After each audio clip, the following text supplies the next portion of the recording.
piazza si sta riempiendo gradualmente perché alle 18, come consuetudine, celebreremo questo antico rito che ormai si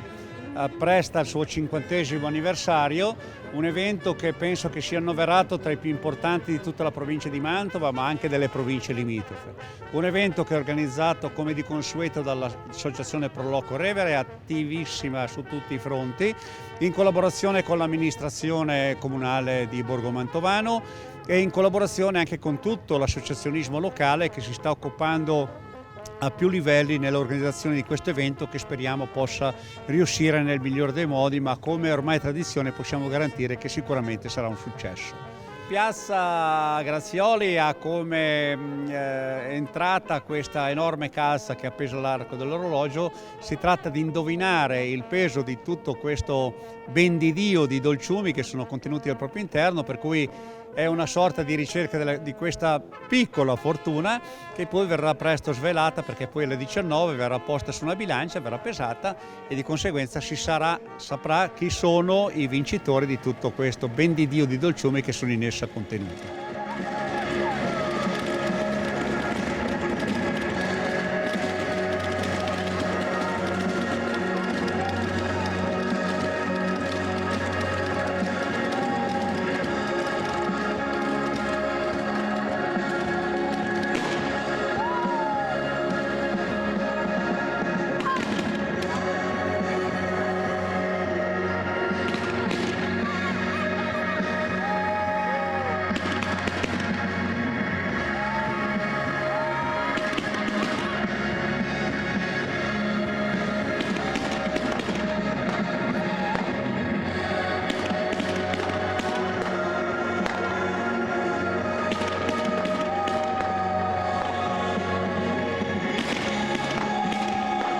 Lo spettacolo pirotecnico, diciamo, è costruito ad hoc a misura della torre. È uno spettacolo piromusicale che viene preparato dalla ditta Parente Firebox, che tra l'altro è quella che gestisce anche il grandioso spettacolo pirotecnico di luglio.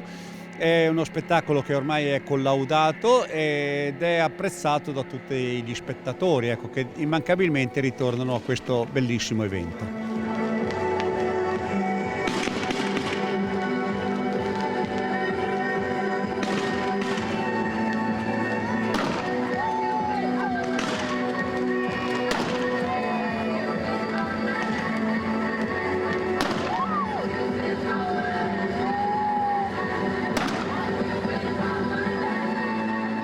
Si era rifugiata a quanto pare all'ultimo piano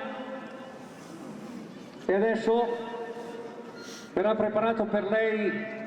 il rogo che la destina con questo rito propiziatorio, che vuole anche sottolineare che l'inverno col suo rigore è sì da poco iniziato, ma comunque già si intravede con l'aumentare delle ore delle luci l'arrivo della primavera. Io penso che la torre sia l'elemento che distingue questo spettacolo rispetto a tutti gli altri che vengono effettuati nella provincia di Mantova. La torre che serba nel proprio interno la vecchia, che si è rifugiata da questo destino.